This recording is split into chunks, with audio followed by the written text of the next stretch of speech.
Now tuned into the greatest. The Run with Manny Wilson podcast. The Manny Wilson podcast.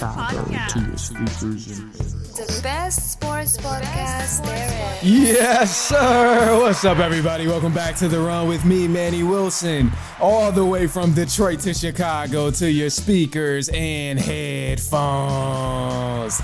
I appreciate you tuning in to the first interactive sports podcast, a community that makes sure your voice is heard. So if you're something you agree with, you disagree with, you like or you dislike, go ahead, shoot me a call, 219-413-9405, and we will play your take back on our next episode. And shout out to SeatGeek for sponsoring this episode. Get $20 off your first ticket purchase when you use the promo code The Run Podcast. This code can only be applied to first-time users on the mobile app or website. So go ahead, create you an account really quick. Go to one of these Pistons games that's coming up all next season, or the baseball games, the Cubs, check them out. Or even, since we're going all the way out to LA today, go to a Dodgers game. I'm here with the editor of the LakersNation, columnist for Sporting Tribune, the Cold Wire, and host of Jello Jiggling, a podcast that covers all things Lakers, Ryan Ward. What's going on, man? I'm glad to have you on the show today. Yeah, I'm glad to be here, man. Glad to be here. Crazy week. Crazy week. I know it's probably insane. So of course I appreciate you joining in, especially with all the draft stuff going on and, just having to cover everything with the Lakers and all the craziness going on. New coach, a lot of moves for the Lakers. So I'm just cut straight to it because I don't want to hold you up much longer than I have to.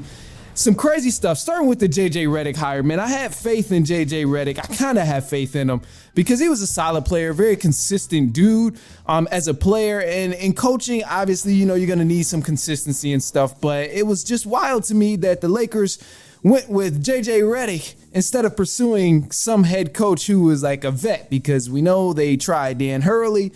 They even had interest in Jay Wright at one point, but they went with a guy with no coaching experience. So I want to hear your initial thoughts on that, since, that's very near and dear to you as your team's new head coach. What do you think about that? I think it's crazy. I think it's absolutely nuts. I think it reeks of desperation and not having, kind of a clear, goal or plan. It's just, LeBron likes this guy. Okay, bring him in. Oh, he coached fourth graders? Oh, that's good. That's cool. He's got a podcast? All right. Sounds good. It's so crazy, man, because I always say, I'm like, it's not about what you can do all the time. It's not about how good you are, but sometimes it's just about who you know. And this right here is just proof that, oh my gosh, this guy is close to LeBron. So they say, you know what, go ahead, come coach with us. Well, you must be the king of BSing. You know what I mean? He must he's supposed to be a smooth talker. He gotta be. Because I don't know how the hell this happened. I mean, the Raptors didn't even hire him last year. That tells you something. They're in a complete rebuild, and they're like, yeah, no, we're good. But the Lakers, 17 banners, LeBron James, Anthony Davis, and they're like, oh, let's bring in a first timer after we just fired a guy because he couldn't get past the first round. Just make it make sense. I feel like I'm in a bizarro universe. Like everything's just turned upside down. Maybe I died at the end of the last season or something, and this is my nightmare. It is wild, man, to think and I didn't expect that, because usually I feel like with most players who turn into coaches, right away, we don't see them go to a head coach. Immediately, no. We sometimes see them, work their way up like assistant coach they're somewhere on the bench, helping head coaches out. But to go to an immediate head coach, and with the Lakers, oh man, I'm not a big Lakers fan or anything, but I expect more out of the Lakers. I expect a little bit more. It's like you won a raffle at a fair or something, you just put in $5. Oh, maybe I'll win. Oh, I won the job? Okay, cool. Yeah. It's just, the guy is smart. I'll admit, that press conference, I had no idea what to expect. And he did impress me a little bit with the things he said, but you could say whatever you want. You know what I mean? A lot of people are good at talking and convincing you of stuff, but then when it comes to the job, they're the complete opposite, So yeah, that's facts. I don't know what to expect, man. I think there's so much such a small margin for error that it's not good, and the odds are so stacked against him, it's not good. There's just, if it starts to go wrong, it's gonna go really wrong. You know what I mean? Yeah, it's gonna be a lot of drama, a lot of crazy headlines y'all gonna be talking about. And then if they draft Bronny in an hour or whenever they get on the clock, that's gonna be a whole other ball of wax. It's just I don't. It's like almost like the get as much drama and crap in this city. Let's draft the first timer. Let's bring back a 40-year-old, and then draft a kid who should probably not be in the NBA. Yeah, I mean, that's the Lakers, man. That's a big stage, and all the drama that's happening, it's gonna make for a very interesting season come next year, because it's like you mentioned, little room for margin, very, very little room for error, because oh my gosh, man, it's gonna be rough if they have anything that go wrong. And it's funny that you mentioned this too, because I heard you say something about banners, and I kind of want to backtrack a little bit, because obviously we know the Lakers, they just hung up a banner. It wasn't a championship banner like everybody hoped, but they did hang up a banner, the in-season tournament. So they weren't NBA champions, but they're in-season tournament champions. And I gotta ask you, man, covering this, I know it was like crazy and so many different opinions, but I want to hear your thoughts on the in-season tournament championship banner. Well, it means nothing. It means nothing right now. Nothing. Okay. I mean, I was entertained. I thought it worked, but I think in terms of, it's going to be a joke until it's 15 years in, and people are really like talking about it and being about it. But it's just, they say there's that famous saying, like, the first guy through the wall always gets bloody, right? Mm-hmm. Well, the Lakers were the first ones through the wall, and then they hang a banner. And then go figure, the Celtics, their arch rivals, go win the championship. There couldn't be more wrong things to happen consecutively than has happened to the Lakers. It's mind blowing. It's almost like somebody made a deal with the devil, and now he's come to, collect. It's rough. It's rough for the Lakers, man. It sucks.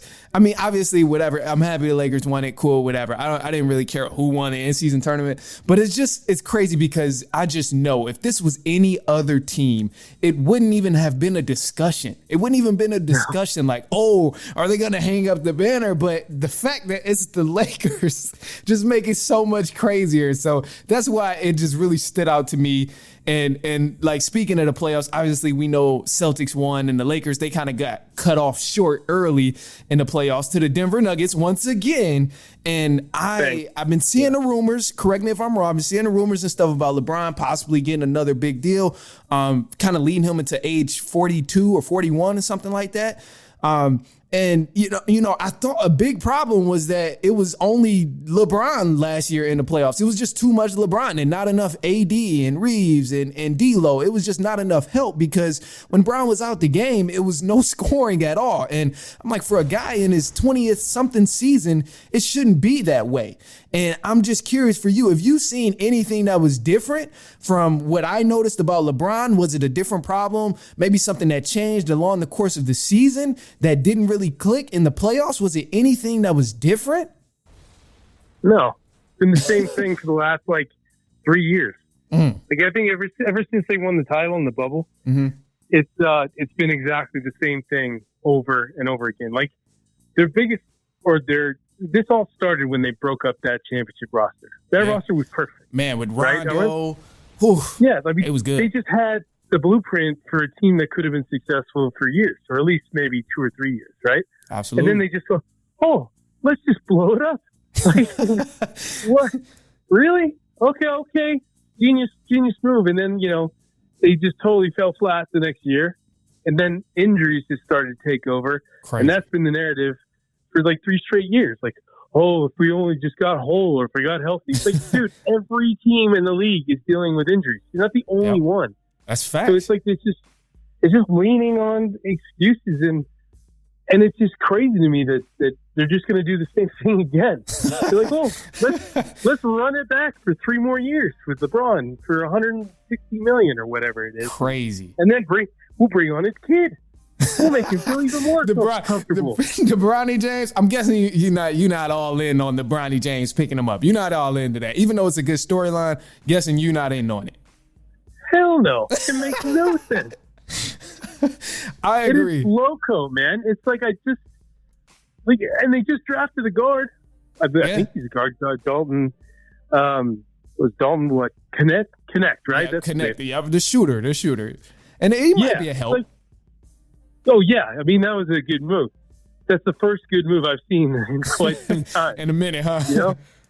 Yeah, and that might have been a mistake. They might have, had the wrong name in there or something. But I don't know, man. It's laughable at this point. And you know what? I've been covering this team for over a decade, and I've never on the team and the team's best player like this before ever. Like even the dark days of Kobe, he was basically limping to the finish line. They never turned on him. The only crap I saw at that time was like, oh, why did they give him the 2 year thing, right? But now they're like, no, we'll just give LeBron a 3-year extension for 160. Crazy. Which he'll make more than 48 in 1 year. It's just crazy. I don't get it. I mean, I honestly think that they've exhausted their options, and this is the only way that they can go. And LeBron's all for it. So he's just like banking money, trying to probably making enough to buy the Vegas. Buy the Vegas team or whenever that happens. Yeah. Oh yeah. Because they want to expand. So that may be a case. And it's weird to me though that obviously we know LeBron is on the back end, but you have a young star in Anthony Davis who the talent is there, the potential is all there, but I heard JJ Redick say they want to fully invest in an AD, running the offense and all of that. But I'm like, okay, well, why not really shift the offensive game plan, the defensive focus, to surround Anthony Davis rather than LeBron? And to me, at least looking on the outside, I haven't seen that. Have you seen anything different? Correct me if I'm wrong. No, like I said, it's the same thing every year. They don't. They say they're going to do one thing and then the complete opposite happens, or just the same thing happens. And I honestly think for the first time ever, maybe it happened in the past, but the first time ever, so obviously, they're just trying to make money. They're just trying to put butts in the seat. LeBron sells a lot of jerseys, sells a lot of crowds. They probably want to get that farewell tour, and that's going to really, really make a lot of money, right? So they're just thinking dollars and cents. They're not thinking of W's. And as, Laker fans, that pisses them off. Yeah, y'all about the W's. Y'all about the wins, man. Yeah. Y'all are about exactly. That's one thing LA is known for, and I respect the hell out of LA because they win. And it's like, as much as I dislike some of the fans and, the organization, the way they run things, it's like you gotta respect it because they had the winning history. So you gotta respect it. But look, Ryan, I know you gotta get out of here soon. So I'm gonna just ask you 3 more things, man. I just need you to finish the sentence. Some of these are set up. I'm gonna be honest right now, but I need you to just finish the sentence before we wrap up and cut to this JJ Redick clip. So finish my sentence here. The Los Angeles Lakers will win their next NBA championship by never. Never. No, I'm just kidding. I was about to say, damn, never. I would say a decade, dude. I would say 10 years. 10 years. Okay, 2024, so 2034. So what I'm hearing is the Pistons are going to be playing the Lakers in the finals. I'm a Pistons guy. But that's what I'm hearing. So that's what I said Pistons got into 2034, 2038 to really start going back. So that's what I'm hearing. Lakers, Pistons, 2034 NBA finals. Bet. I love it. All right, another sentence here that you got to finish. The Denver Nuggets are the Los Angeles Lakers. Achilles heel. I knew you wasn't going to say the Lakers, Daddy, but I had to throw it out there. I had to set you up. And then last thing too, man, you just drafted Dalton Connect. So Austin Reeves and Dalton Connect are? Woody Harrelson clones. Woody. Okay, I'll take it. Those dudes are dope, man. That's gonna help the Lakers a lot, man. I really like that y'all stacked them up. And again, man, I'm not Lakers fan, nothing, not huge on the Lakers, but I think that's dope. That those two are together, and it should help. But ultimately, think we'll still see the same thing we've been seeing over the past few years, like you mentioned. Yeah. But anyway, Ryan, man, let the people know where they can follow you. I'm gonna play this JJ Redick clip, and then that'll follow after you share, your socials and everything there. So where can the people follow you? Where can they listen to the new podcast as well? Well, I get the same handle pretty much everywhere. It's at Ryan Ward LA. That's Instagram, TikTok, YouTube. I know I'm forgetting another one. And then my Dylan podcast is on the Believe Broadcast Network. So that's where you can find that. And it's on all of them, like Apple Podcasts, Spotify, yada, yada, yada. Okay, bet it up, man. Of course, man. I appreciate you tuning in. Ryan, we definitely will be in touch throughout the season as well. And I'm going to leave you guys with the JJ Redick quote. This is JJ Redick via, what is this audio from? I got it from the NBA. Yeah, audio from the NBA via JJ Redick. Here it is. What misconceptions or concerns about you that you've heard in the last few weeks are you the most looking forward to dispelling when you're the coach? It's a valid question, and I've certainly heard everything. It's been a really interesting 6 weeks or so, just in terms of being part of the engagement farming industry. It's been really interesting. However, I don't really have a great answer for your question because I really don't give a fuck. Honestly, I want to coach the Lakers. I want to coach the team. I don't want to dispel anything. I don't. I want to become a great coach in the NBA, and I want to win championships, and I want my players to maximize their careers. That's all I fucking care about.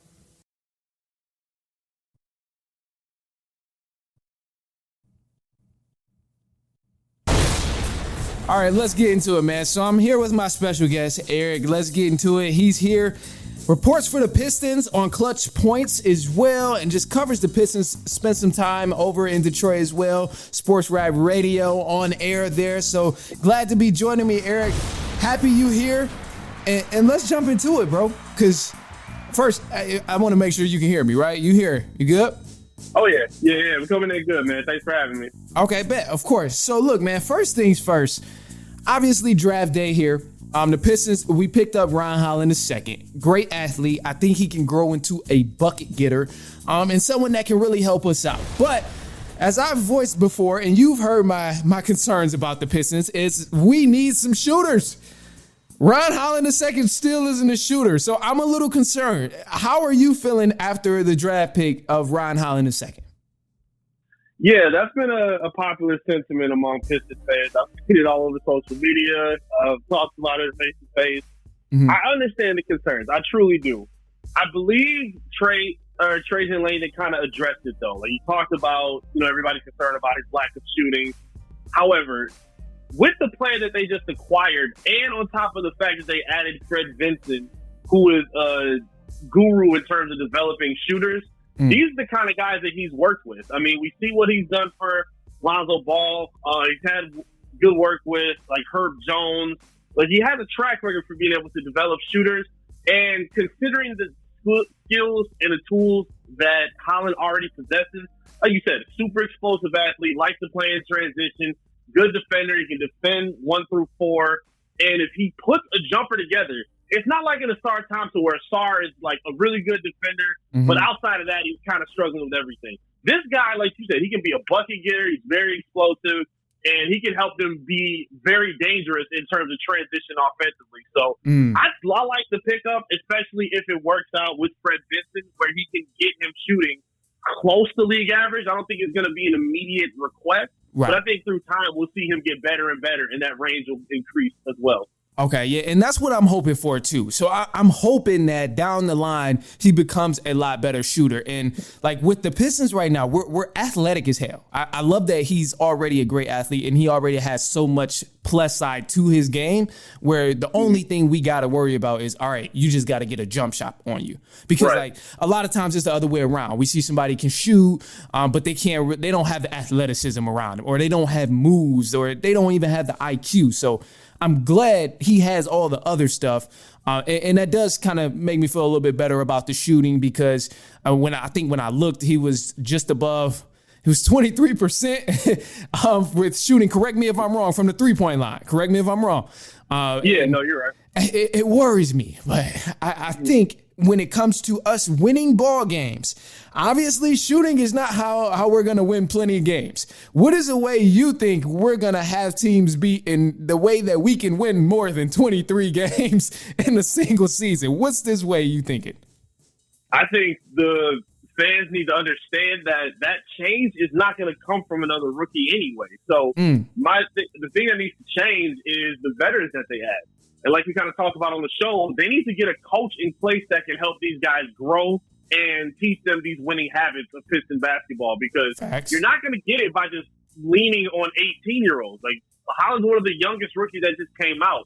And even the guy who they just added was Bobby Clinton. Like, he's going to be part of a project player who might spend some time in the G League. So, like, you're not going to get a lot of, like, this immediate return. And if you do, it's not going to be because of the rookies. They need to basically put themselves in position to get some of these veterans in free agency, get aggressive with some trades, and bring in the veteran talent that can help steer them in the directions that they need to learn winning habits of basketball. Because young players all out on the court together, especially with a new core, listening to a new coach, like, it's going to be tough, and it's going to take some time for them, especially considering, like, the injuries that the Pistons have been dealing with in this last few seasons. So they need some veterans that can help steer the ship. And that, to me, I think is going to be more important than who they draft. Like, this was important, but to me, the offseason starts now. Who the coach is going to be, veterans, like, that's the most important piece to me. And I 1,000% agree with you on the coach, bro. I feel like so much is going to weigh on the coach's shoulders, because he's going to be the one to set the tone for how this team plays. I'm like, with all the athleticism that we have, if we have a coach that's preaching effort, we might be all right. We might be able to beat a couple teams just based off of playing harder. Like, we might not have a skill there, but, you know, down the line, that'll come. You know, we'll be able to pick up more veterans. We'll be able to take on bigger contracts and pay more players, which will be helpful. And, you know, I think a big part of this is some Pistons fans got to understand that it's not going to happen overnight. It's not going to happen overnight. That's never been the case with any team. I think the only team that's ever happened with was like the Detroit Shock. It was like they were bad and then they ended up winning like championship. That's it though. But it usually never happens. But speaking of like veterans and stuff, I was once against Tobias Harris. I was like, no, I don't want him there at all. But I've kind of been swayed. And I know last time we talked, which was only like 2 weeks ago on air, you know, I was like, no, Tobias Harris, I don't want him at all. But I'm kind of changing my mind. Would you be open to accepting Tobias Harris if he came back to Detroit? And what other veterans would you want on the Pistons if you had to choose? Yeah, I think he should be somebody that's on the free agency list. It looks like Trajan Langdon is putting a lot of emphasis on getting some wings that can complement Cade Cunningham, that can work in the front court, and they can do things on both sides of the basketball. I don't mind Tobias Harris. I think he's a good player. I don't think he's going to be the guy that comes in and it should be your number one primary like scoring option. I don't think that should happen. I don't think that's how the Pistons would look at him anyway. So to me, I think he would be complimentary. I think he fits next to a guy like Fontecchio. They both space the floor well. And great, I don't think Tobias is like a lockdown defender, but I think he was much better last year than we've probably seen him in quite some time in his career. That's true. I think he makes a lot of sense. I think in terms of free agency, like I would like to see him. I think they should call guys like Beasley, Najee Marshall. These are more veteran guards. They can stretch the floor and shoot the three. We heard reports that DeAndre Hunter from the Hawks is going to be up for trade discussion. I think that's another name that they should be talking about. Like, yeah, there's a lot that's going to happen. And to me, again, whoever they add, they're not going to be the most important piece. Like, the most important piece is still Cade Cunningham. But if you surround him with the right guys, maybe he jumps into that all-star conversation instead of talking about, well, he's just putting up empty stats. Put the right guys around him. You can see an inflation in his game, and I think Trajan Langdon is trying to make that a priority for this offseason. That's facts. It's needed. It is really needed because I feel like K can only thrive as much as help or as much as he has the help around him. Like if he doesn't have a lot of help, then he's not going to do much. And I think that's like honestly point guards in general. Like point guards can only do so much by themselves unless they have a supporting cast around them. Like if they got a great cast, of course they're going to look better because they can just play their role and it's easier.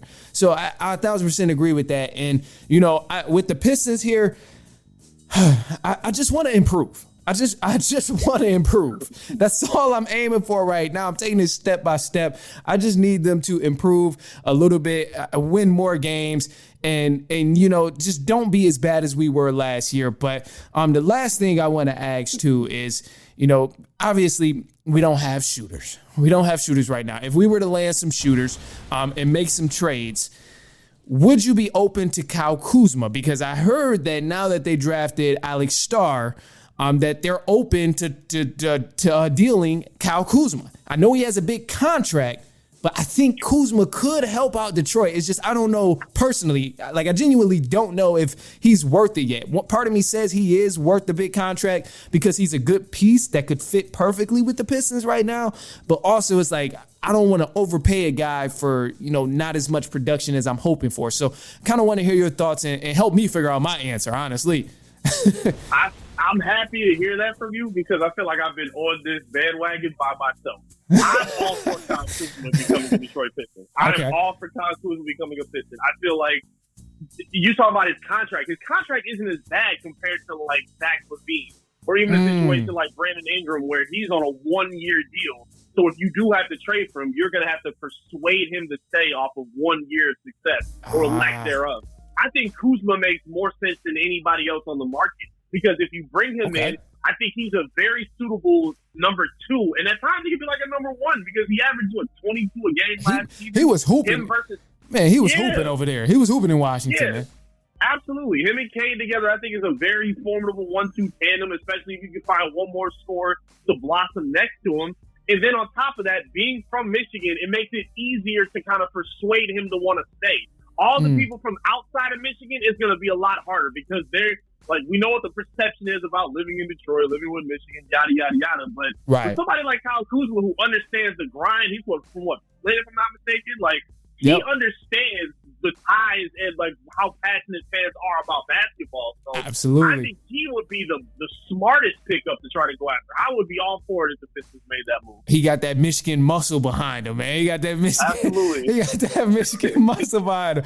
Well, Eric Vincent, man, beat reporter for Clutch Points, also host of Rap Radio 1270 out in Detroit. So you got to check him out, man. And hey, look, Eric, man, I appreciate you for coming on here talking about the Pistons. Let the people know where they can find you if they want to tap in to hearing you on air, or if they just want to listen or read some of your articles, follow you on socials and stuff like that. Where can they find you?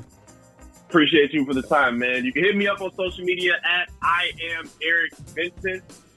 You can find me on Clutch Points online. Again, tap in on AM 1270 Sports Rap Radio Detroit every Sunday, 10 in the morning to 12 in the afternoon is where you can catch me. Also got my own YouTube page, Top Title Sports. I'm all over the place, man. Trying to be visible this year, and I appreciate you having me on the show, man. Yeah, of course, man. Again, thanks for coming on. And hey, man, since you mentioned Sports Radio Rap, I gotta let you know. You said Sunday. Possibly, I might be out there on the 4th. I might be back out there, so we might get it cracking. We might get it cracking again. Might go back at it. You know where I'm at. We'll talk about it. Oh yeah, you'll hear from me. but all right, man. Look, let's move on, man. We're about to wrap up the show from here. All right, man. Look, so we're gonna leave you here. I hope you enjoy. We had a bunch of different guests on here. Ryan Ward covers LakersNation, the editor there, columnist, Sports Tribune, players from the Cold Wire as well. Got his podcast as well. Man, check him out. And then Eric Vincent, got to check him out as well, covering all the sports out there in Detroit. Pistons, Lions, Tigers. I don't know if we covered the Wings, but anyway, man, Pistons, Lions, Tigers for sure. Appreciate those guys, but I appreciate you for tuning in. Anyway, look, I like to lead the shows with something special at the end. Just leave on a positive note, man. And I'm going to just say this, bro. I heard the other day, there's no such thing as a bad day. no such thing as a bad day. There are only bad moments in the day. So you can always improve from that. You can always flip something that's bad to better and good. So just keep that in mind, bro. Even though sometimes we all have some rough moments, not days, we have rough moments. Just remember, it's always a way you can make it somewhat better. Just be grateful for the things that's in front of you. Open your eyes and find something that you're genuinely grateful for. Other than that, I'm going to leave y'all, man. I appreciate you for tuning in, for hanging with me. And hey, you can follow me on the Instagram at the Ron Podcast. You can follow my personal as well at I am Manny Wilson. And until then, I will be back later on this week. And so on and so on and so on.